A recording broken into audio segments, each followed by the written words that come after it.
Have you ever wondered what it truly means to hold power without a throne, to command respect without a title, to shape history while remaining invisible to the eyes of those who wrote it down? Tonight, I need you to sit close, because I'm about to tell you something that historians have debated for over 2 centuries, something that challenges everything you thought you knew about who really controlled the fate of an empire. This isn't just a story about Zanzibar. This is a story about a woman named Mwana Khadija, born into chains yet destined to hold the strings of power itself. And here's what they never told you in any textbook.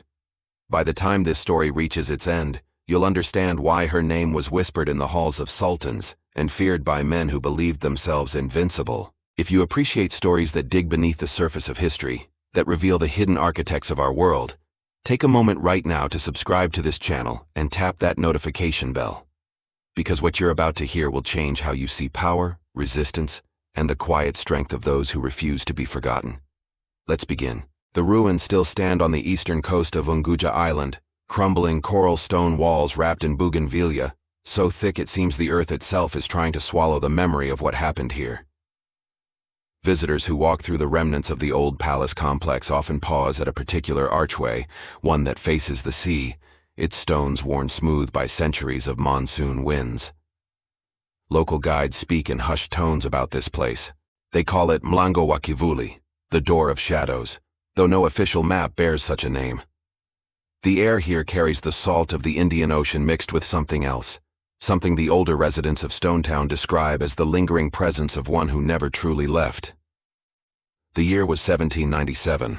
The Sultanate of Zanzibar stood at the crossroads of civilizations, a jewel of the East African coast where Arab merchants, Indian traders, Persian sailors, and African kingdoms collided in a symphony of commerce, culture, and cruelty.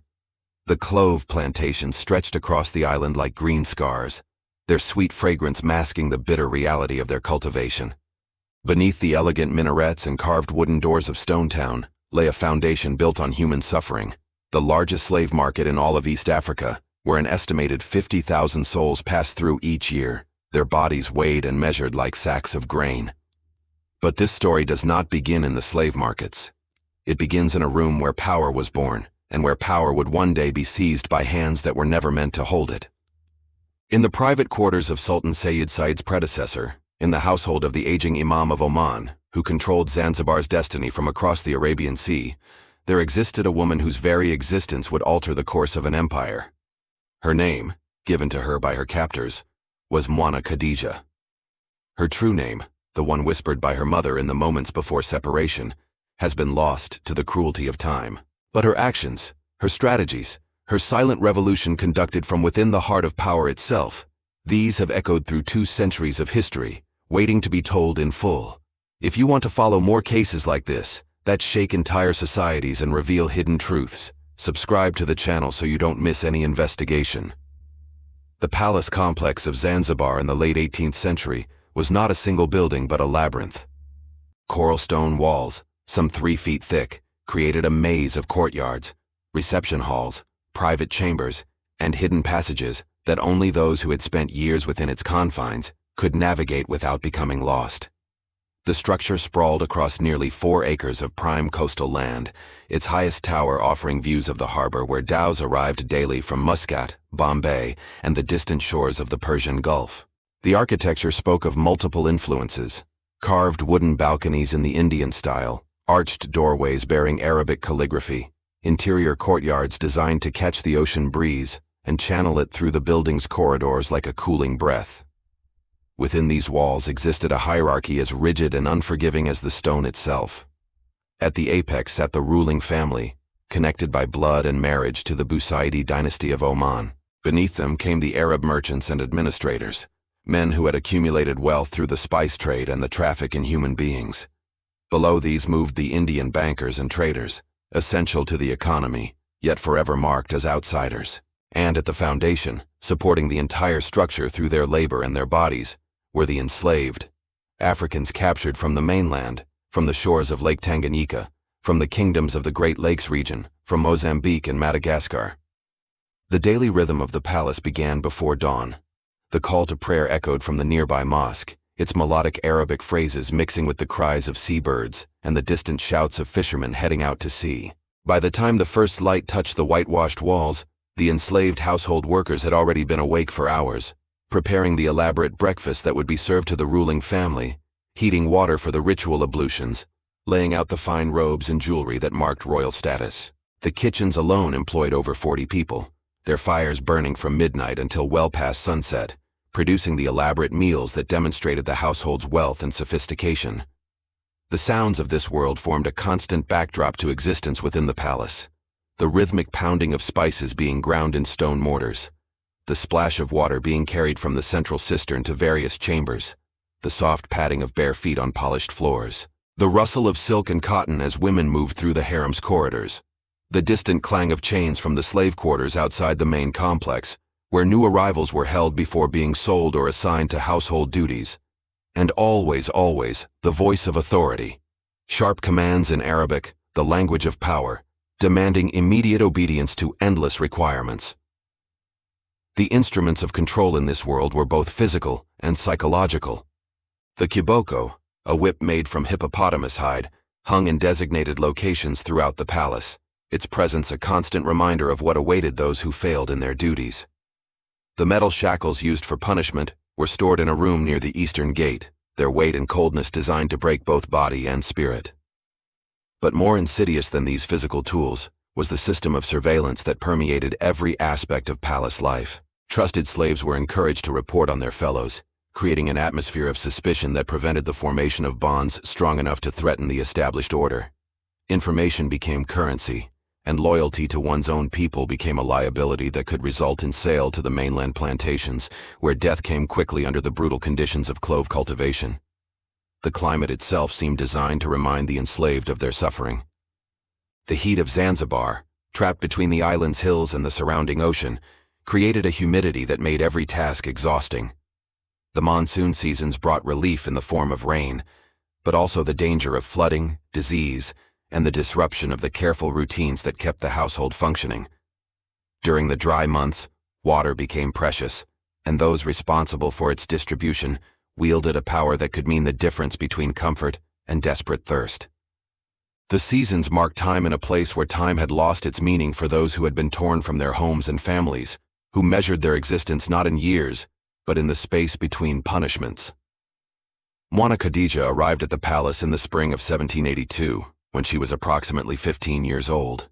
The records of her purchase, for even human beings were documented with the same care given to bolts of cloth and bags of cloves, described her as of good health, strong limbs, clear eyes, and unusual intelligence evident in her bearing. She had been captured somewhere in the interior of what is now Tanzania, though the specific location was never recorded, as such details held no interest for those who trafficked in human lives. What the records could not capture was the fire that burned behind those clear eyes, the calculating mind that observed everything and forgot nothing, the patience that would allow her to wait 15 years before making her first significant move. Her initial assignment placed her in the kitchens, the traditional starting point for newly acquired household slaves. Here she learned the elaborate cuisine that the ruling family demanded, the precise measurements of spices that distinguished acceptable cooking from excellence, the timing required to produce multiple dishes simultaneously so that nothing arrived at the table cold or overcooked. She learned which members of the household had allergies, which had preferences that must be accommodated, which would punish severely for the slightest error, and which might occasionally overlook minor failures. More importantly, she learned to become invisible, to move through spaces without attracting attention, to complete tasks without requiring acknowledgement, to exist as a useful function rather than a threatening presence. Within 2 years, her skills had been recognized and she was elevated to a position in the main household, assisting the senior women who attended to the needs of the ruling family's female members. This move brought her into the harem, that most private and powerful space within the palace complex. Here, behind walls that no outside man could penetrate, the real decisions of the household were made. The senior wife of the aging patriarch held influence that extended far beyond domestic matters, and the competition among lesser wives and concubines for her favor created a complex political landscape that required constant navigation. Mwana Khadija learned to read this landscape with the same attention she had given to mastering the kitchen's demands. She noticed which women held real power, and which merely displayed its trappings.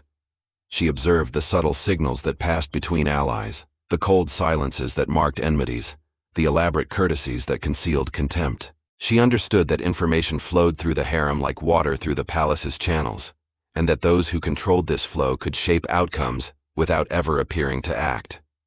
Most crucially, she recognized that the children born in this space represented the future, and that whoever influenced their upbringing would influence the direction of the dynasty itself. Her opportunity came in 1787, when the senior wife gave birth to a son after years of producing only daughters. The boy, named Sayyid Thuwaini, was immediately recognized as a potential heir, and the question of who would serve as his primary caretaker became a matter of intense political maneuvering. The senior wife, weakened by a difficult delivery and aware of the jealousies that surrounded her, needed someone she could trust absolutely, someone who had no competing loyalties, no family connections that might create divided allegiances, no ambitions that might threaten her own position. She chose Mwana Khadija. This decision, made by a woman seeking to protect her own interests, would prove to be one of the most consequential in Zanzibari history. From the moment she took the infant Sayyid Thuwaini into her arms, Mwana Khadija understood that she held something more valuable than gold or spices or all the ships in the harbor. She held the future, and she intended to shape it according to her own design. Leave in the comments, never give up on the truth, if you believe that justice should reach all the oppressed. The transformation of Mwana Khadija's position within the household was gradual enough to avoid alarming those who might have opposed it, yet steady enough to establish patterns that became increasingly difficult to reverse. As the primary caretaker of the heir, she gained access to spaces and conversations that had previously been closed to her. She was present when the senior wife received visitors, when political alliances were discussed, when the complex financial arrangements that sustained the household were reviewed. She stood in corners, apparently focused on the child in her arms, while decisions affecting thousands of lives were debated mere feet away. Her method was deceptively simple.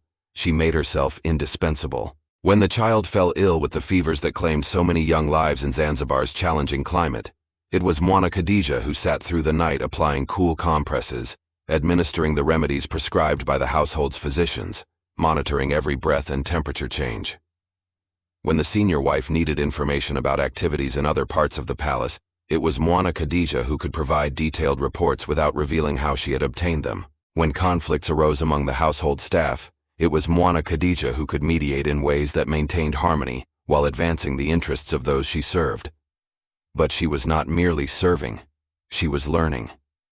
Every conversation she overheard added to her understanding of how power operated in this world. She learned about the shipping routes that connected Zanzibar to the wider world, about the political relationships between the Busaidi rulers and the British merchants who were becoming increasingly influential in the region, about the rivalries between different factions within the Arab elite that could be exploited by those who understood them. She learned about the clove plantations that were transforming the island's economy, about the slave trade that fueled this transformation, about the enormous profits that flowed to those who controlled these systems.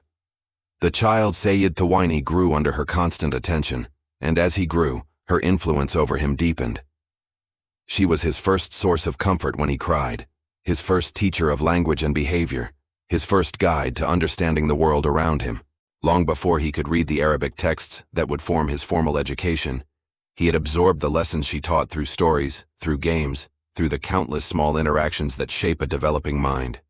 She taught him to observe before acting, to listen more than he spoke, to recognize the difference between those who offered genuine loyalty and those who merely sought advantage. She taught him in ways he would not fully understand until much later, to see the enslaved people around him as human beings rather than property. This last lesson was perhaps her most dangerous undertaking. The entire structure of Zanzibari society depended on the dehumanization of those at its base.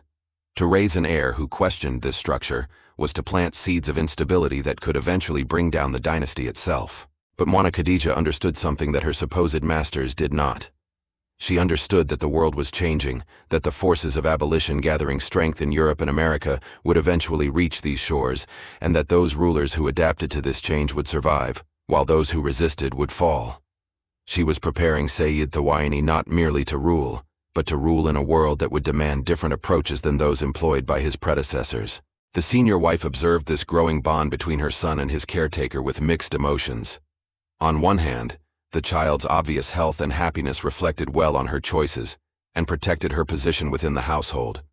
On the other hand, the depth of the attachment sometimes unsettled her, as though she were witnessing something that exceeded the normal boundaries of the master-slave relationship. But she could not articulate her concerns without appearing ungrateful for Mwana Khadija's devoted service. And so she remained silent, watching as the seeds of future transformation were planted in her own son's heart. The first decade of Sayyid Thawani's life unfolded against a backdrop of increasing atrocity in Zanzibar's slave trade. The demand for labor on the expanding clove plantations drove prices higher and pushed slave raiders deeper into the African interior. Caravans arriving at the coast brought not only captured human beings, but stories of devastation that rippled outward from the trade routes like waves from a stone dropped in still water. Villages burned, families torn apart, entire communities destroyed to feed the insatiable demand for workers who could be purchased, used until they broke, and replaced by new arrivals.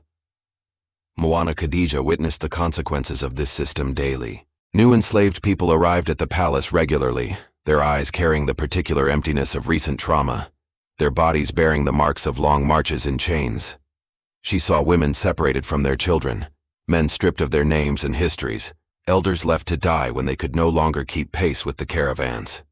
She saw, and she remembered, and she added each observation to the catalog of injustice that she maintained in her mind, like a ledger waiting to be balanced. The cruelties were not random, but systematic, designed to maximize profit while minimizing resistance. New arrivals were deliberately placed with enslaved people from different regions who spoke different languages, preventing the formation of communities that might organize opposition. Religious conversion was encouraged not for spiritual reasons, but because it created a framework of obligation that could be exploited. The most recalcitrant were sent to the plantations, where conditions were so brutal that the threat of transfer served as an effective tool of control. Those who survived this process and demonstrated compliance were gradually integrated into household positions, their apparent privilege masking the constant surveillance and conditional security of their status. Within the palace itself, Mwana Khadija observed smaller cruelties that accumulated into a pattern of dehumanization. She saw elderly women beaten for moving too slowly. She saw young men whipped for looking directly at their masters. She saw children torn from their mothers' arms to be sold when household finances required additional income. She saw illness go untreated when the cost of medicine exceeded the perceived value of the sick person's labor. She saw death treated as an inconvenience, bodies disposed of with less ceremony than would be given to a worn-out tool. She also saw resistance. The forms it took were various and often invisible to those who were not looking for them. Songs that seemed to be simple work rhythms but contained coded messages about escape routes and safe houses. Herbs added to food that would not kill, but would induce illness significant enough to disrupt the household's routines. Information deliberately misdirected so that plans failed and negotiations collapsed.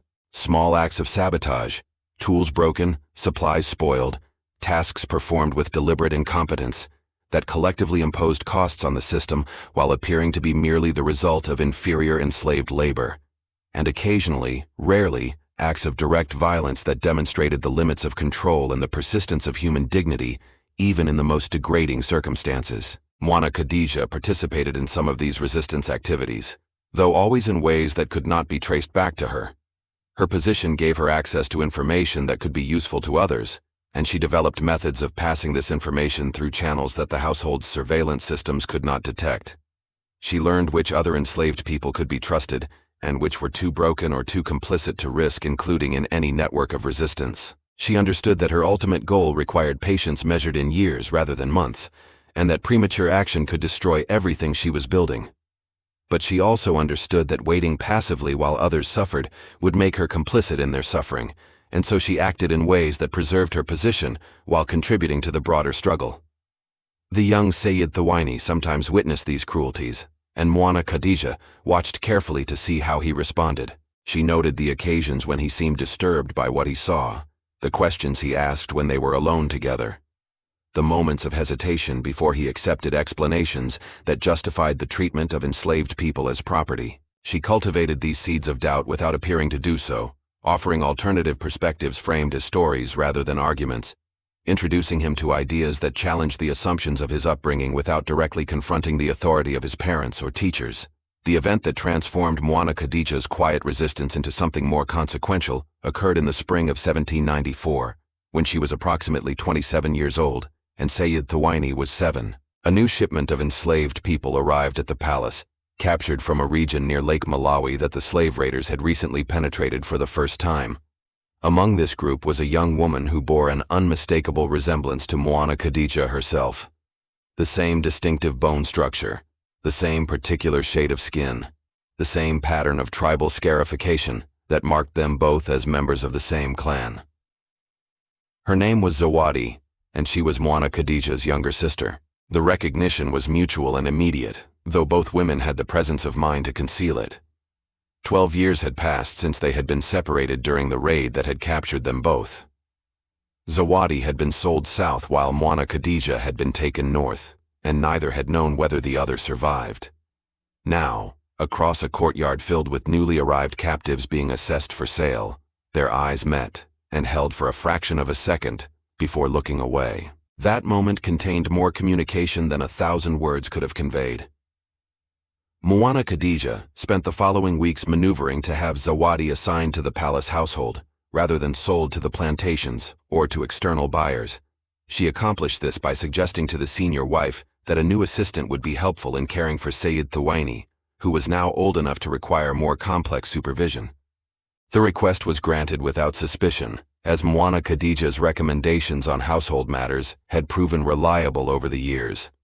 Zawadi was installed in a position that brought her into daily contact with her sister, though they maintained the pretense of strangers who had developed a collegial relationship based on shared responsibilities. The sisters could not speak openly of their connection, but in stolen moments, late at night when the household slept, during errands that took them briefly away from observation, they shared what had happened in the years of their separation.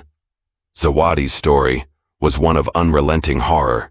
She had been sold to a plantation owner whose cruelty exceeded even the brutal norms of the clove cultivation system. She had witnessed tortures that she could not describe without weeping, had endured abuses that had left scars both visible and invisible, had watched friends and companions die from violence, disease, and despair.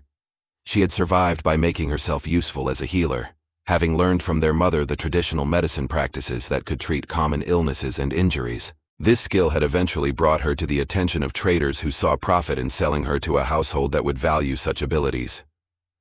The reunion brought Mwana Khadija both joy and anguish. Joy at finding her sister alive after years of uncertainty. Anguish at hearing what Zawadi had suffered, at knowing that their mother and other siblings had almost certainly perished, at understanding in visceral detail what the system she lived within inflicted on millions of people. The stories Zawadi told gave concrete form to the abstract knowledge Mwana Khadija had accumulated. They transformed statistics into faces, policies into wounds, commerce into screams. They hardened something in Mwana Khadija's heart that had previously remained soft, replacing sorrow with a cold determination that would guide her actions for the remainder of her life.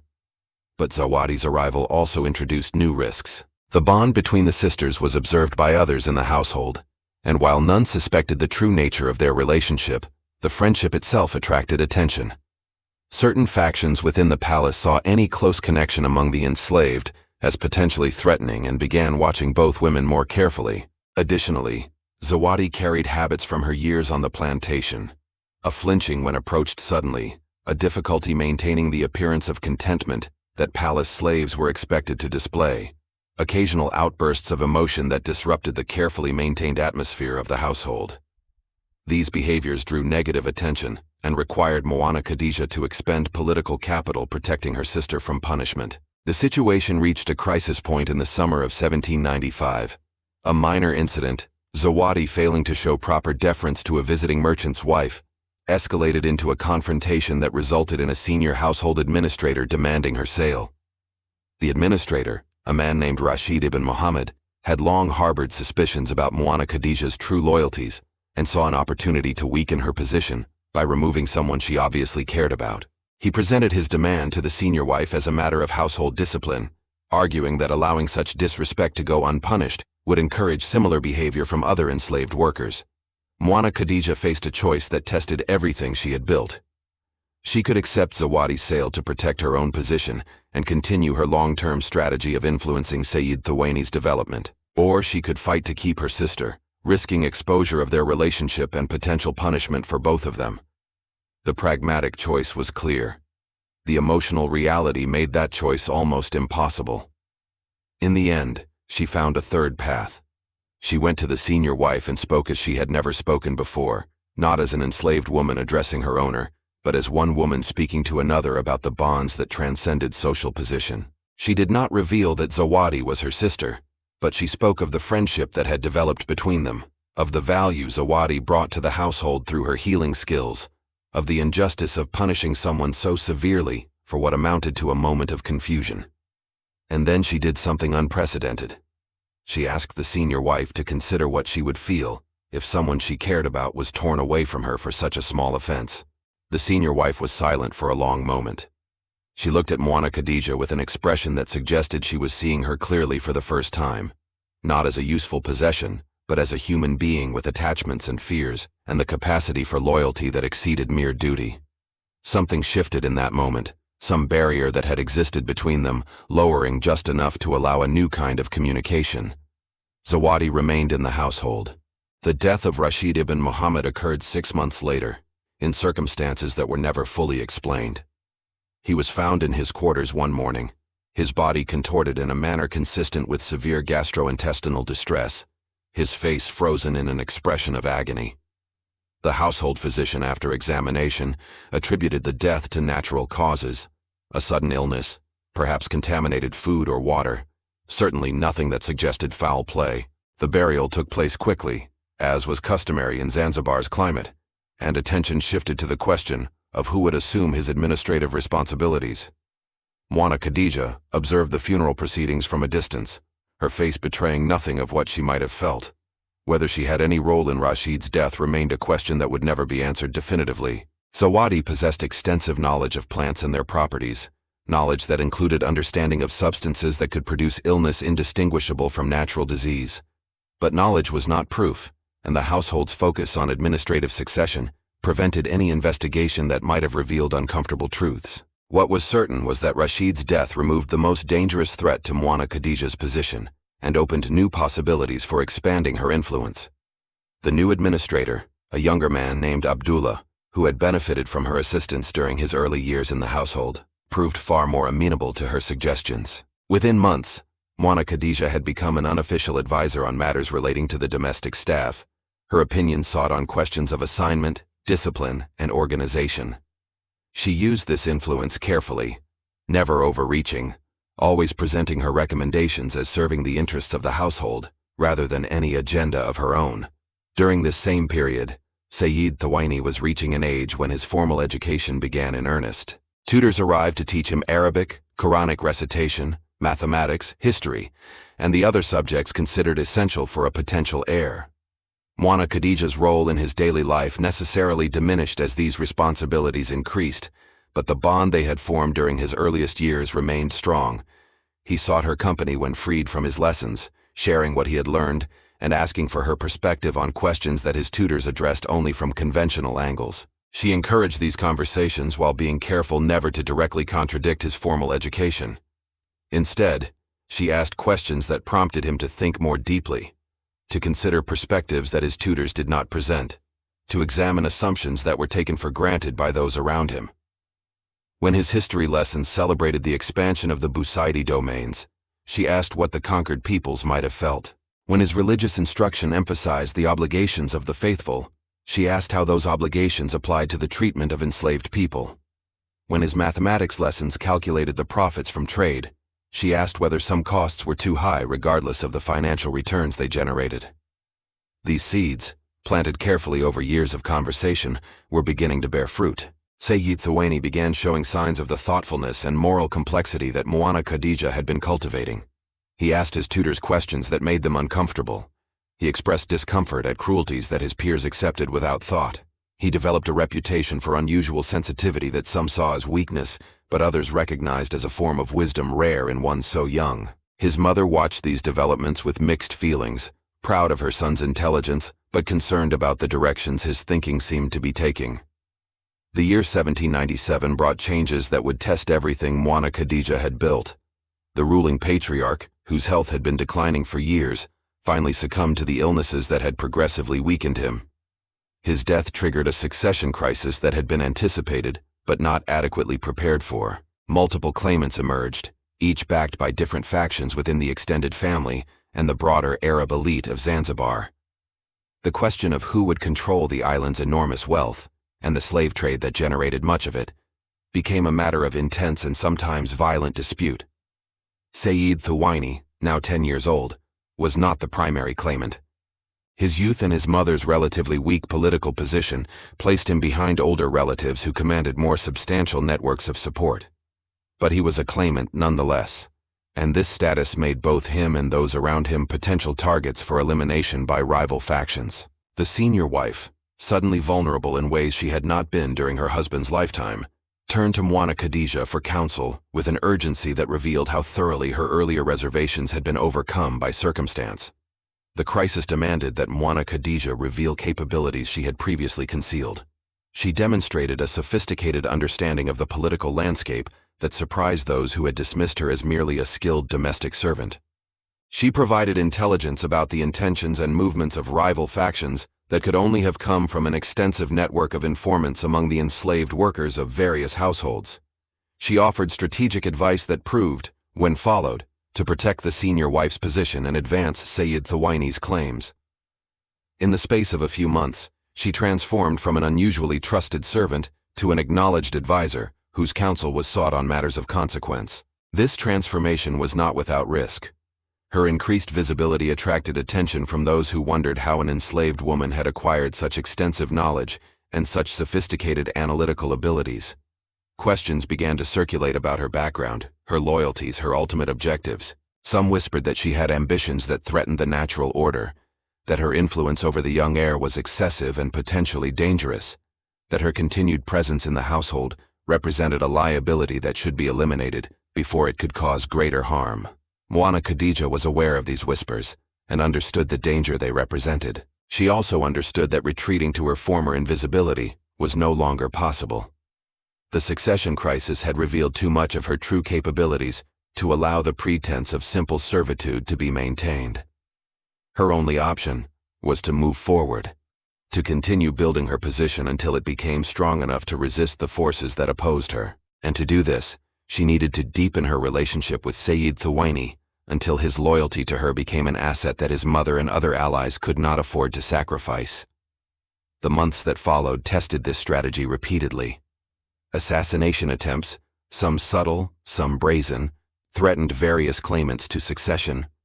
Political alliances shifted constantly as different factions reassessed their interests and possibilities. The slave trade continued, and indeed intensified as competing groups sought to maximize their revenues before the succession was settled, and new arrangements might limit their activities. Through all of this turbulence, Mwana Khadija maintained her position, protected her charge, and continued planting the seeds of the transformation she envisioned. The crisis eventually resolved in a compromise that left Sayyid Thuwaini positioned as a secondary heir rather than an immediate successor. This outcome was less than his mother had hoped for, but better than the elimination that had threatened at various points. More importantly for Mwana Khadija's purposes, it provided time. Time for Sayyid Thuwaini to mature, time for her influence to deepen, time for the changes she was cultivating to develop further.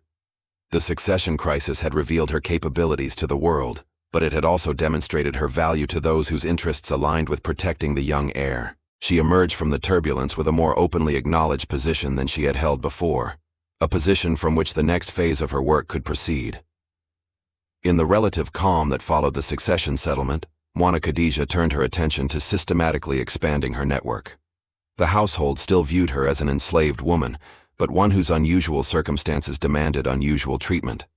She was no longer confined to the specific duties associated with Sayyid Thuwaini's care, though she remained his primary caretaker. Instead, she had acquired a loosely defined role that allowed her to move between different spheres of household activity, offering advice here, gathering information there, building relationships that extended far beyond what her nominal status would have permitted. She began by strengthening connections among the enslaved workers of the palace itself. These connections had existed informally for years, part of the hidden networks through which information and small resistance activities had circulated. Now she worked to make them more organized, more deliberate, more effective.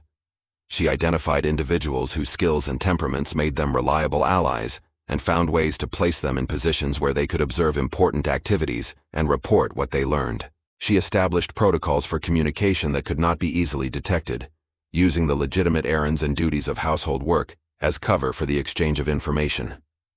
Beyond the palace, she cultivated relationships with enslaved workers and other elite households, creating channels through which news and intelligence could flow from across Stone Town and beyond.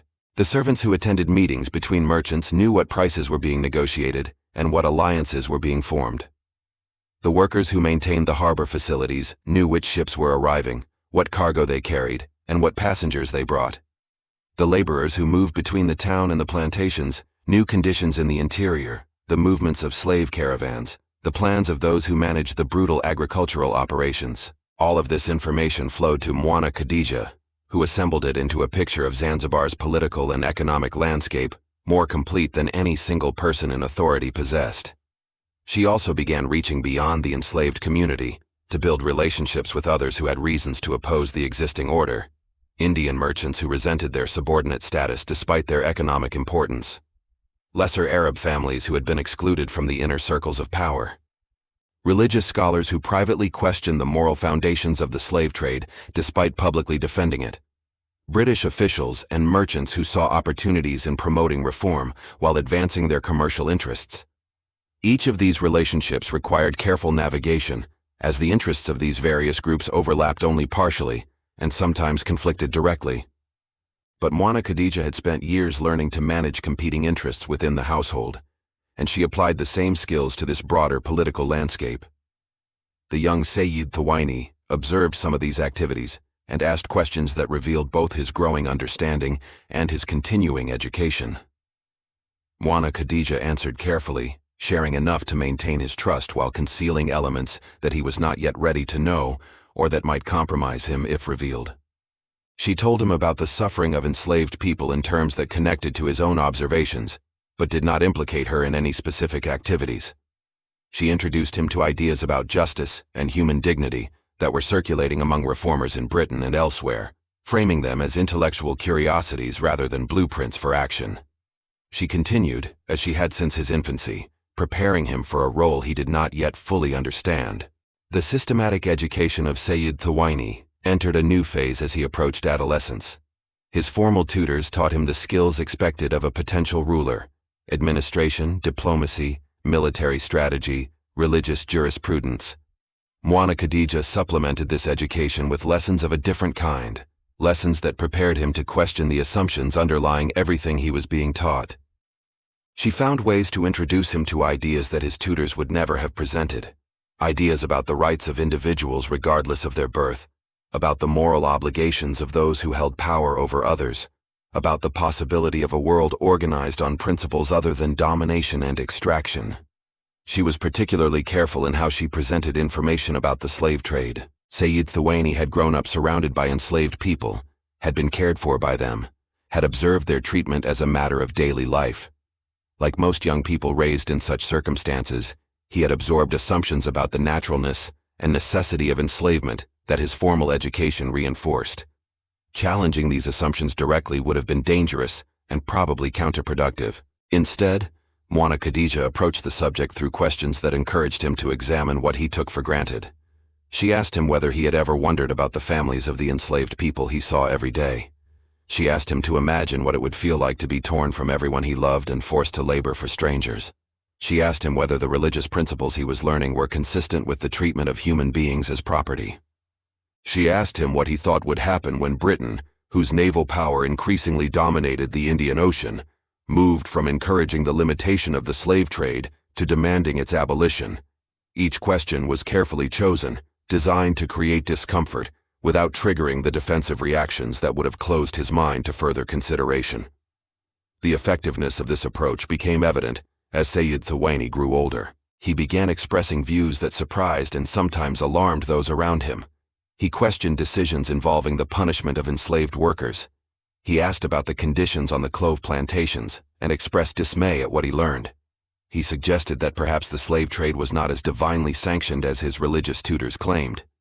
He wondered aloud whether Zanzibar's future might require accommodations with the abolitionists, rather than continued resistance. These statements, reported to his mother and to the broader network of family interests, generated both concern about his fitness for leadership and recognition that his views might align with emerging geopolitical realities. Mwana Khadija watched these developments with a mixture of satisfaction and caution. The seeds she had planted were producing the growth she had intended, but that growth remained fragile. Sayyid Thawani was still young, still impressionable, still subject to influences that could redirect his thinking. The political situation remained unstable, with the possibility that rivals might seek to eliminate him, or that his own family might decide his unconventional views made him unsuitable for any role in governance. She needed to continue her work while remaining alert to the dangers that surrounded them both.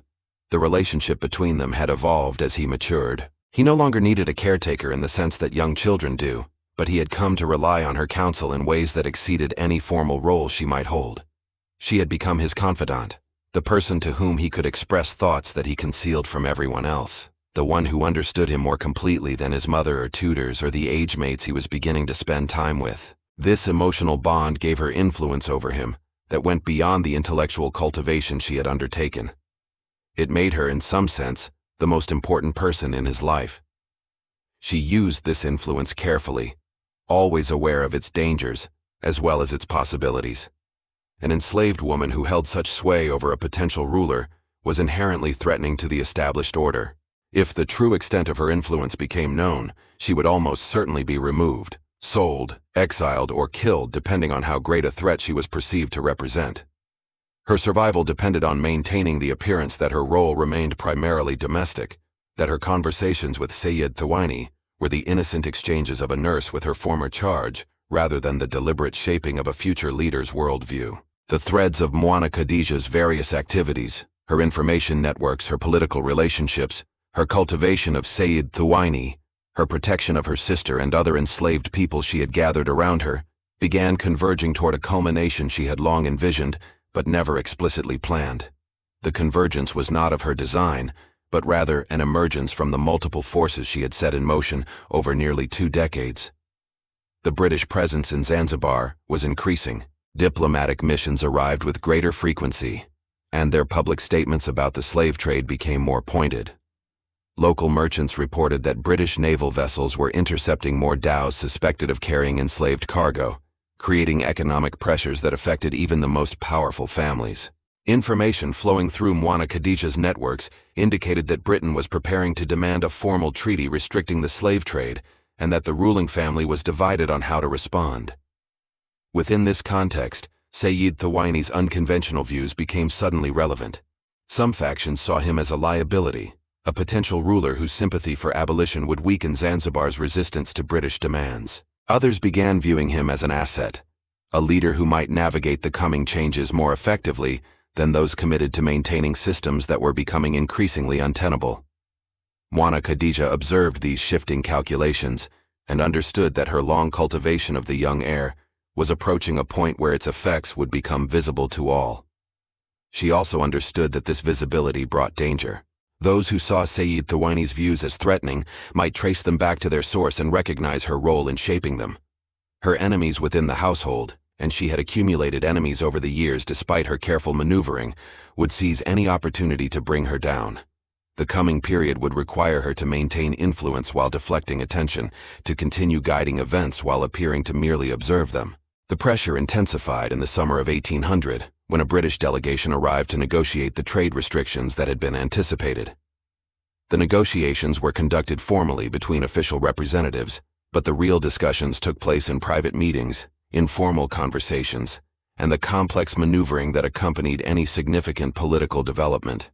Mwana Khadija's networks provided detailed intelligence about these proceedings, and she used this information to advise Sayyid Thawani's mother on positions that might protect their faction's interests while accommodating the inevitable British demands. Her advice proved valuable enough that she was, for the first time, included in discussions from which enslaved people were normally excluded. She sat in corners of rooms where strategy was debated, officially present to attend to minor domestic needs but actually listening to everything that was said. She offered observations when asked and sometimes when not asked, her insights proving sharp enough that her contributions could not be dismissed despite her status. The senior wife began relying on her judgment not merely for household matters, but for political calculations that would shape the future of the dynasty. This elevation was simultaneously the fulfillment of Mwana Khadija's long-term strategy and its greatest risk. Every increase in her visible influence made her more valuable to those she served and more dangerous to those she opposed. The equilibrium she had maintained for years, visible enough to be effective, invisible enough to be safe, was becoming impossible to sustain. She needed either to achieve her objectives quickly or to accept that her position would eventually become untenable. The decision that would define Mwana Khadija's legacy came in the autumn of 1800, when Sayyid Thawaini was 13 years old. The British negotiations had stalled over the question of enforcement mechanisms, and the ruling family faced a choice between accepting restrictions that would be difficult to evade or rejecting them and risking direct confrontation with British naval power. The debate within the family had become bitter, with different factions accusing each other of either collaborating with foreign interests or blindly resisting inevitable change. Mwana Khadija saw an opportunity in this division. She had spent years building toward a moment when her influence could translate into concrete change, and the current crisis provided that moment. The question was how to use it, whether to push for immediate action or to continue the patient cultivation that had brought her this far. She chose action, though not the kind of action that most observers would have recognized. Rather than attempting to directly influence the negotiations or publicly advocate for any particular position, she focused on what she could control: the private conversations with Sayyid Thawaini that had shaped his thinking since infancy. In a series of discussions over several weeks, she laid out for him the full scope of what she believed and what she hoped he would one day accomplish. She told him stories about her capture and enslavement, experiences she had never previously shared with him in detail. She described the horrors of the slave trade as she had witnessed them directly, not merely as abstract injustice, but as specific acts of cruelty inflicted on specific people she had known and loved. She explained the network she had built among the enslaved population, the information they gathered, the small resistance activities they undertook. She revealed that Zawadi was her sister and described what Zawadi had endured during the years of their separation. Most significantly, she shared with him her vision for what Zanzibar could become, a place where the slave trade was not merely restricted under foreign pressure, but actually abolished as a matter of moral conviction, where those who had been enslaved could find freedom and dignity, where the wealth of the island was not built on human suffering. She acknowledged that such a transformation would take years, perhaps decades, to accomplish, but she asked him to commit himself to working toward it, to use whatever power he eventually attained in service of this goal. Sayyid Thawaini listened to these revelations with the seriousness they demanded. His response, when it came, demonstrated how thoroughly Mwana Khadija's years of cultivation had shaped his character. He did not react with horror at learning that his most trusted advisor had maintained secrets from him for his entire life. He did not withdraw in fear at the implications of being connected to networks of enslaved resistance. Instead, he asked questions, sought to understand more deeply, and eventually made the commitment she had requested. That conversation, conducted in stolen privacy over the course of several nights, represented the culmination of Mwana Khadija's work as a shaper of minds. What followed would require different skills: the practical application of influence, the navigation of political dangers, the building of coalitions capable of achieving what had previously seemed impossible. The immediate aftermath of Mwana Khadija's revelations to Sayyid Thawaini produced changes that were invisible to outside observers, but profound in their implications. The young heir began conducting himself with a new sense of purpose, making statements and taking positions that confused those who had previously dismissed him as merely unusual. He became more engaged with the political discussions that surrounded the British negotiations, offering perspectives that reflected deep understanding of both the moral issues at stake and the practical considerations that would determine outcomes. His mother noticed these changes, and after initial concern, came to accept them as evidence of her son's growing maturity. She did not know the source of his transformation, but she recognized that he was becoming more capable of the leadership role that might eventually fall to him. Her reliance on Mwana Khadijah's counsel deepened as she observed the positive effects that this counsel seemed to produce in her son. The British negotiations eventually concluded with a compromise that satisfied no one completely, but created new realities that would shape Zanzibar's future.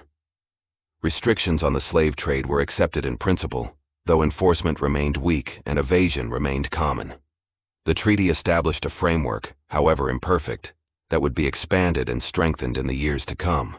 More importantly for Mwana Khadijah's purposes, it legitimized the discourse about abolition, making it possible to discuss the end of slavery, not as a foreign imposition, but as a question that Zanzibari society itself might eventually embrace.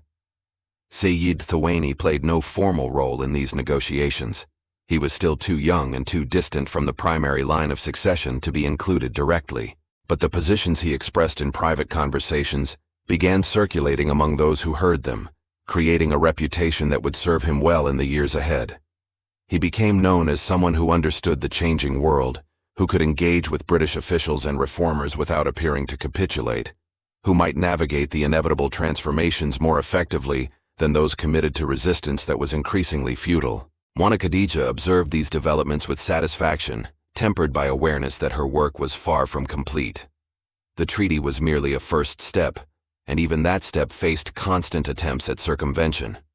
The enslaved population of Zanzibar still numbered in the tens of thousands, and their suffering continued largely unabated despite the diplomatic achievements. The transformation she envisioned would require sustained effort over many years, possibly extending beyond her own lifetime, but she had laid foundations that could support continued building. Sayyid Thawani was committed to her vision and growing into the capabilities that would eventually give him power to advance it. Her networks among the enslaved remained intact, providing the intelligence and the connections that would be needed for future activities. Her relationship with the senior wife had evolved into something approaching genuine respect, creating space for her to continue operating despite the suspicions that some continued to harbor. She had achieved more than most would have thought possible for someone in her position, and she intended to achieve more still. The years that followed the 1800 treaty were a period of consolidation and preparation. Mwana Khadijah continued her work of cultivation and network building, but with a longer time horizon than before. Sayyid Thawani needed to mature, to acquire the formal education and political experience that would make him a credible leader. The British commitment to abolition needed to strengthen to the point where it could overcome the resistance of those who profited from the slave trade. The enslaved population needed to be prepared for a future in which freedom might become possible, their expectations managed so that neither despair nor premature action would undermine the patient work of transformation. She spent considerable effort during this period on what might be called education within the enslaved community. Through her networks, she spread information about abolition movements in other parts of the world, about the arguments being made against slavery by religious and philosophical voices, about the practical prospects for change that the British presence created. This was dangerous work. The encouragement of hope among the enslaved was treated as a form of incitement by those who depended on their continued submission. But Mwana Khadijah understood that sustainable change would require the enslaved themselves to be ready to claim and maintain their freedom when the opportunity arose. She also worked to position individuals from her networks in places where they could be useful when the time came. Trusted people were placed in households throughout Stone Town, in the administrative apparatus of the ruling family, in the commercial operations of major merchants. These placements were accomplished gradually, through the normal mechanisms of the slave trade and household management, with no visible pattern that might attract suspicious attention. But the result was an infrastructure that could support coordinated action when Mwana Khadijah determined the moment had arrived. Sayyid Thawani, meanwhile, was proceeding through the stages of development that would prepare him for leadership. He completed his formal education with marks that earned respect from his tutors, despite their reservations about some of his views.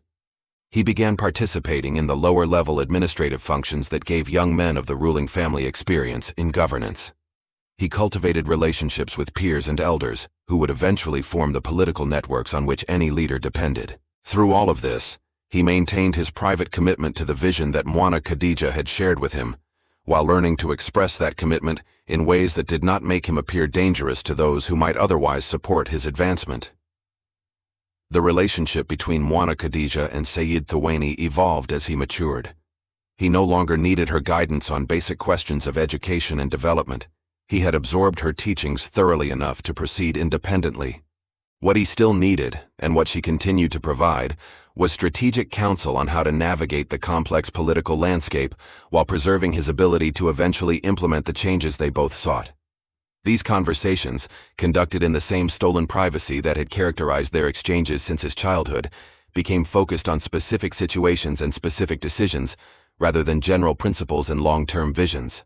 The transformation of Mwana Khadija's work from cultivation to influence began accelerating in 1806, when a series of deaths among the ruling family created new possibilities for Sayyid Thuwaini's advancement. The details of these deaths are not relevant here. What matters is that they removed several people who had stood between Sayyid Thuwaini and positions of actual power, while also eliminating some who had been most suspicious of Mwana Khadija's influence. The reshuffling that followed these deaths left the 19-year-old heir in a position to be taken seriously as a future leader in ways that his youth had previously prevented. This advancement brought both opportunities and dangers. Sayyid Thuwaini was now involved in discussions that had real consequences, his opinions carrying weight that demanded careful consideration of what he said and to whom.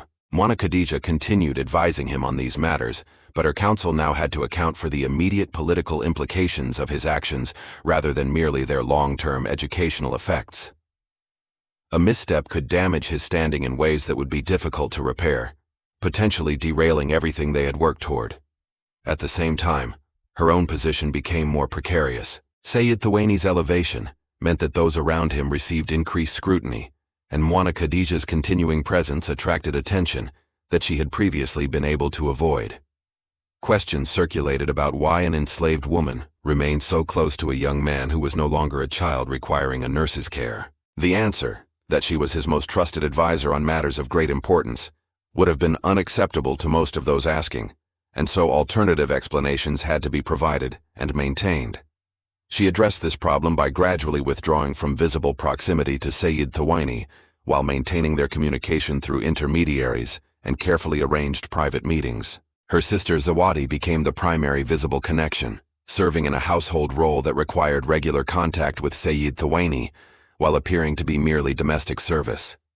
Other members of Mwana Khadija's network similarly served as communication channels, their routine activities providing cover for the exchange of sensitive information and counsel. This arrangement worked well enough to maintain her influence while reducing her visibility, but it also introduced new vulnerabilities. Every person who served as an intermediary represented a potential point of failure, someone who might be observed, interrogated, or turned against her. Mwana Khadija spent considerable effort maintaining the loyalty and discretion of these individuals, binding them to her through a combination of shared purpose, mutual protection, and the understanding that their fates were linked to hers. The strain of these multiple responsibilities began taking its toll. Mwana Khadija was now in her late 30s, an age when the accumulated stresses of enslaved life typically showed themselves in physical decline. She had avoided the worst of these effects through her privileged position within the household, but the additional burdens she had taken on were accelerating processes of deterioration that would have been slower in less demanding circumstances. She found herself needing rest more frequently, experiencing aches and weaknesses that she had not known in her younger years, recognizing that the time she had to complete her work was more limited than she had once assumed. The decisive period began in 1810, when Sayyid Thuwaini reached an age and position where his involvement in major decisions could no longer be avoided. A new round of negotiations with the British over slavery restrictions was approaching, and the ruling family needed to determine its position.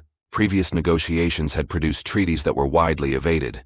The question now was whether to accept stricter enforcement mechanisms or to resist them and accept the consequences of British displeasure. Mwana Khadija saw this moment as the opportunity she had spent nearly 3 decades preparing for. Through her networks, she had gathered extensive intelligence about both the British position and the internal deliberations of the ruling family. She understood which factions might be persuaded to accept stronger restrictions and which would resist to the end.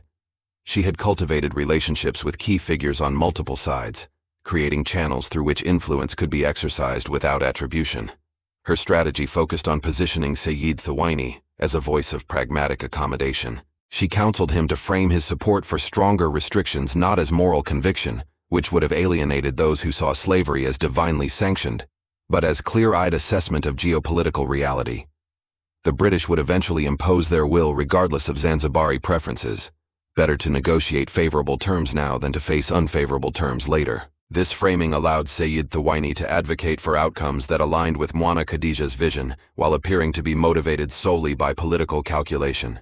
The negotiations that followed were complex and contentious, but they ultimately produced a treaty that represented significant progress toward the goals Mwana Khadija had pursued. The slave trade from Zanzibar to destinations outside the Sultan's domains was formally prohibited, with provisions for British naval enforcement. While the internal slave trade continued and plantation slavery remained legal, the treaty created precedents and mechanisms that could be expanded in future negotiations. More importantly, it established that accommodation with abolition was possible without catastrophic consequences for those who participated in it. Sayyid Thuwaini's role in these negotiations enhanced his reputation as a leader capable of navigating difficult circumstances. Those who had previously dismissed his unconventional views began recognizing that those views aligned with emerging realities in ways that pure resistance did not. His position within the family's power structure strengthened accordingly, bringing closer the day when he might exercise authority sufficient to implement more fundamental changes. Mwana Khadija watched these developments from her increasingly concealed position, feeling a complex mixture of satisfaction at progress achieved and impatience at progress yet to be made. The treaty was meaningful, but it fell far short of the abolition she envisioned. Tens of thousands remained enslaved on Zanzibar's plantations and in its households. The suffering that had motivated her decades of work continued, even as the framework for its eventual ending was being constructed. She also recognized that her personal capacity to continue this work was diminishing. The health problems that had begun appearing in her late 30s were now becoming more serious, periods of illness requiring extended rest and limiting the activities she could undertake. Her network remained capable and loyal, but it needed leadership that she was increasingly unable to provide. The question of succession, not for Sayyid Thuwaini, but for her own role as the hidden architect of change, began occupying her thoughts. The final phase of Mwana Khadija's active work extended from 1810 to 1816, a period during which she focused on consolidating what had been achieved and preparing for transitions she would not live to see. Her health continued declining, with episodes of severe illness becoming more frequent and more debilitating. Yet she refused to withdraw from her responsibilities entirely, continuing to provide counsel to Sayyid Thuwaini and to maintain the networks that made her influence possible. During this period, she undertook what might be called the institutionalization of her work. The knowledge she had accumulated about political dynamics, about the enslaved population, about strategies for advancing abolition, needed to be transferred to others who could continue applying it after she was gone. She selected several individuals from her network to serve as repositories for different aspects of this knowledge, sharing with each what they would need while avoiding the concentration of too much information in any single person. Her sister Zawadi received the most comprehensive transfer, including the full history of their activities and the complete map of the network's membership and structure. This was a dangerous gift. The information could be deadly if it fell into the wrong hands. But Mwana Khadija judged that Zawadi's proven discretion and her unique position within the household made her the only appropriate choice for this responsibility. The sisters spent many nights in whispered conversation, the older transmitting to the younger the accumulated wisdom of decades of careful work. Sayyid Thuwaini was a more difficult case. He was now 29 years old, fully mature and increasingly influential within the ruling family. Their relationship had evolved from her guidance of a child to collaboration between adults who shared a common purpose. He no longer needed her counsel in the same way he once had. He was capable of making his own assessments and decisions. What he needed was the continued support of the network she had built, and this required that someone capable of maintaining that network be positioned to provide it. She introduced him to Zawadi as the person who would serve this function after her death, presenting the relationship as a practical arrangement for maintaining useful information flows, rather than as the continuation of a decades-long project of resistance. Sayyid Thuwaini accepted this arrangement with the understanding that accompanied his long education in the realities of power.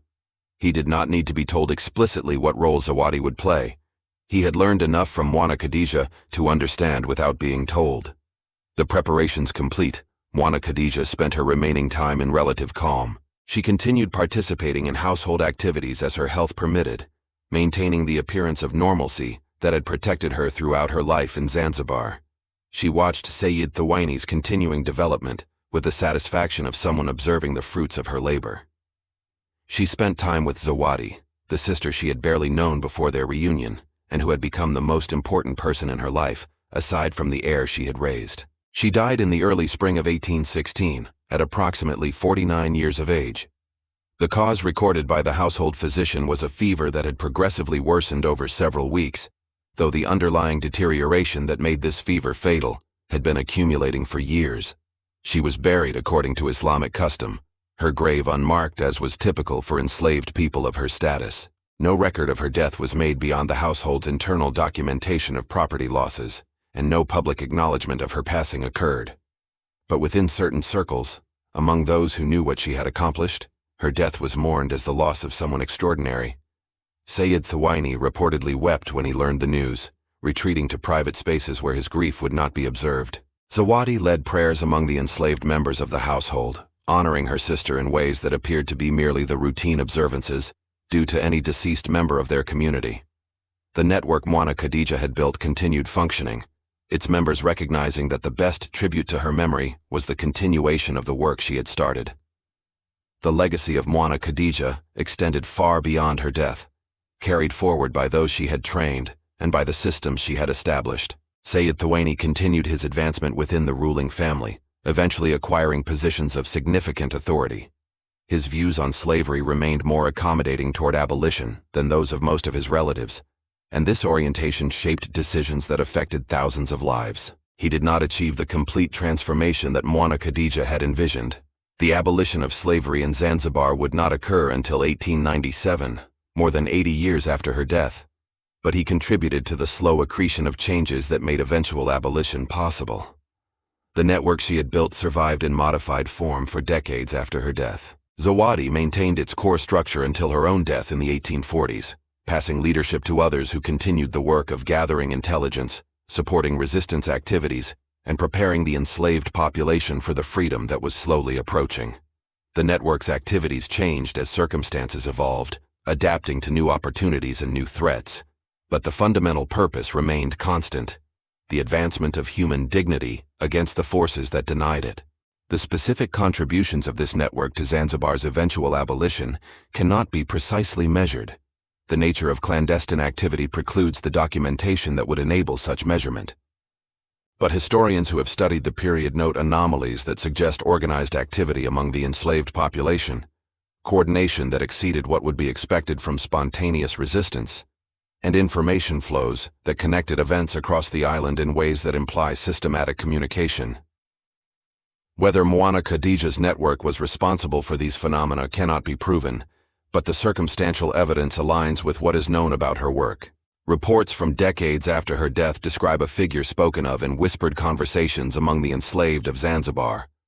A woman who had risen from the lowest position to influence the highest councils, who had seen the future clearly when those around her could see only the present, who had planted seeds that would grow into forests after she was gone. These reports vary in their details, some attributing to her actions and capabilities that seem exaggerated, others reducing her to a minor figure whose importance has been inflated by subsequent generations.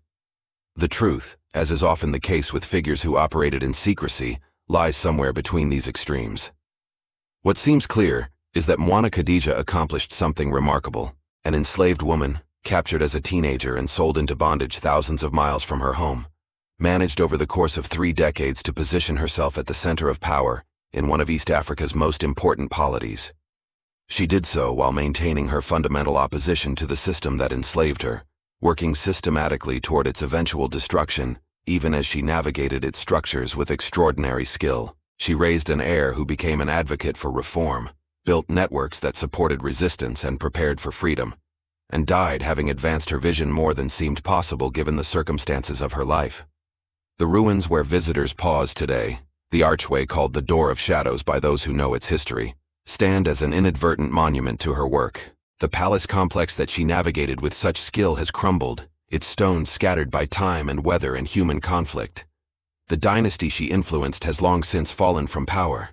The slave trade she opposed has been abolished for over a century, its horrors relegated to historical memory.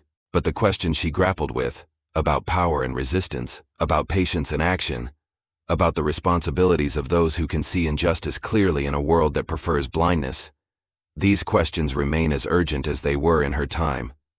If you watched until here, it's because you care about these stories that marked our country forever. Leave a comment saying, "I watched until here," so I can know who really cares about the search for historical truth. Like this video if Mwana Khadija's story touched your heart. Share so that Mwana Khadija's memory is never forgotten.